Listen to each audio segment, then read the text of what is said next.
Welcome to I plus. ഞാൻ അക്ഷര. Seated എക്സാമിനേഷന് apply ചെയ്യാനായിട്ടുള്ള ഡേറ്റ് സ്റ്റാർട്ട് ചെയ്തിട്ടുണ്ട്. എക്സാം ഡേറ്റും എല്ലാം ഓൾറെഡി വന്നു കഴിഞ്ഞു. നമുക്കറിയാലോ സീറ്റഡ് എക്സാമിനേഷൻ എന്ന് പറയുമ്പോൾ അങ്ങോട്ടും ഇങ്ങോട്ടും ഒക്കെ എന്താണ് എക്സാം ഡേറ്റ് മാറാൻ വലിയ സാധ്യതയൊന്നും ഉള്ള ഒരു പരീക്ഷയെല്ലാം കൃത്യമായിട്ട് നിങ്ങൾ എന്ത് ചെയ്യുക, അപ്ലൈ ചെയ്യുക. പിന്നെ ഒട്ടും താമസിക്കേണ്ട, വേഗം തന്നെ പഠിച്ചു തുടങ്ങുക. നമ്മുടെ മുമ്പിൽ പഠിക്കാനായിട്ട് സമയമുണ്ട്. സമയം ഒട്ടും തന്നെ വേസ്റ്റ് ആക്കാതെ പഠിച്ചു തുടങ്ങുന്നവർ നേരിടുന്ന ഒരുപാട് സംശയങ്ങളുണ്ട്. പൊതുവെ കാറ്റഗറി 2 ഒരു പേപ്പർ 2 വരുമ്പോഴാണ് കൂടുതലായിട്ടും നമ്മുടെ സ്റ്റുഡൻസ് ആണെങ്കിലും വീഡിയോസിനെ താഴെ ഡൗട്ട് ചോദിക്കാറുള്ളത്. എന്താണ് അവിടെ ഒരു ഓപ്ഷൻ വരുന്നത്, എങ്ങനെ ചൂസ് ചെയ്യണം, സയൻസ് ആൻഡ് മാത്സ് ആണോ ചൂസ് ചെയ്യേണ്ടത് അല്ലെങ്കിൽ സോഷ്യൽ സ്റ്റഡീസ് ആണോ? ഓൾറെഡി നമ്മളുടെ ഒരു പബ്ലിക് നോട്ടീസിൽ അവർ പറഞ്ഞിട്ടുണ്ട്, സയൻസ് അല്ലെങ്കിൽ മാത്തമാറ്റിക്സ് ബാക്ക്ഗ്രൗണ്ട് ഉള്ളവരാണെങ്കിൽ സയൻസ് ആൻഡ് മാത്സ് എന്നുള്ള ഓപ്ഷനും, അതേപോലെ തന്നെ എന്താണ് സോഷ്യൽ ബാക്ക്ഗ്രൗണ്ടിലുള്ളവരാണെങ്കിൽ ഹിസ്റ്ററി, ജോഗ്രഫി, പൊളിറ്റിക്സ്, എക്കണോമിക്സ് പോലെയുള്ള ബാക്ക്ഗ്രൗണ്ട് ഉള്ളവരാണെങ്കിൽ സോഷ്യൽ സയൻസ് അല്ലെങ്കിൽ സോഷ്യൽ സ്റ്റഡീസ് എന്നുള്ള ഓപ്ഷനുമാണ് ഓൾറെഡി സെലക്ട് ചെയ്യേണ്ടത്. ഇതൊക്കെ നമുക്ക് എന്താണ് എക്സാമിന് അപ്ലൈ ചെയ്യേണ്ട സമയത്ത് തന്നെ സെലക്ട് ചെയ്യേണ്ട കാര്യമാണ്. ആ ഒരു വസ്തുത മനസ്സിലാക്കി വെക്കാം. ഇനി ഈ രണ്ട് ബാക്ക്ഗ്രൗണ്ടും അല്ലാതെ ഇപ്പോൾ ലാംഗ്വേജ് ഒക്കെ ഇംഗ്ലീഷ്, മലയാളം പോലെയുള്ള ലാംഗ്വേജ് ബാക്ക്ഗ്രൗണ്ട് ഉള്ളവരാണെങ്കിൽ നിങ്ങൾക്ക് ഏത് വേണമെങ്കിലും ചൂസ് ചെയ്യാം.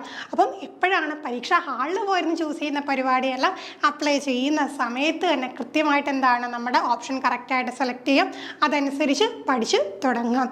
ഒരു സെൻട്രൽ ലെവൽ എക്സാമിനേഷൻ ആകുമ്പോൾ അതിൻ്റേതായിട്ടുള്ള സ്റ്റാൻഡേർഡ് ഉണ്ട് എന്നുള്ള കാര്യം നമ്മൾക്കറിയാം. നമ്മുടെ ചാനലിലാണെങ്കിലും സീറ്റഡ് എക്സാമിനേഷൻ്റെ പ്രീവിയസ് ഇയർ ക്വസ്റ്റ്യൻസ് ഒക്കെ ഒരുപാട് വീഡിയോസ് നമ്മൾ അപ്ലോഡ് ചെയ്തിട്ടുണ്ട്. പിന്നെ ഈ ഒരു എക്സാമുമായിട്ട് ബന്ധപ്പെട്ട് ഇമ്പോർട്ടൻ്റ് ആയിട്ട് പഠിക്കേണ്ട ടോപ്പിക്സ് ആണെങ്കിലും ഒക്കെ വീഡിയോസ് ഉണ്ട്. അതൊക്കെ ചെക്കൗട്ട് ചെയ്യുമ്പോൾ നിങ്ങൾക്കറിയാം അത്യാവശ്യം നല്ല സ്റ്റാൻഡേർഡിലാണ് ഈ ഒരു ചോദ്യങ്ങൾ വരിക. അപ്പോൾ ആ ഒരു സ്റ്റാൻഡേർഡിലോട്ട് ഉയർന്നുകൊണ്ട് വേണം തീർച്ചയായിട്ടും ഈ ഒരു എക്സാമിന് പ്രിപ്പയർ ചെയ്യാനായിട്ടും. നമുക്കറിയാമല്ലോ എപ്പോഴാണ് നമ്മളുടെ ഒരു എഡ്യൂക്കേഷൻ സിസ്റ്റത്തിൽ പുതിയ പുതിയ മാറ്റങ്ങൾ വരുന്നതെന്ന് നമുക്ക് പ്രെഡിക്റ്റ് ചെയ്യാൻ പറ്റില്ല. അപ്പോൾ എത്രയും വേഗം എന്ത് ചെയ്യണം, ഇത്രയും ക്വാളിഫയിങ് എക്സാമിനേഷനെല്ലാം നേടിയെടുക്കണം. ഈ സൈക്കിളിൽ തന്നെ ഈ ഒരു എക്സാം നേടിയെടുക്കണം എന്നുള്ള ഒരു ആത്മവിശ്വാസത്തോടു കൂടി ഹാർഡ് വർക്ക് ചെയ്യുക എന്ന് നമ്മൾ പറയില്ല, സ്മാർട്ട് വർക്ക് ചെയ്യുക.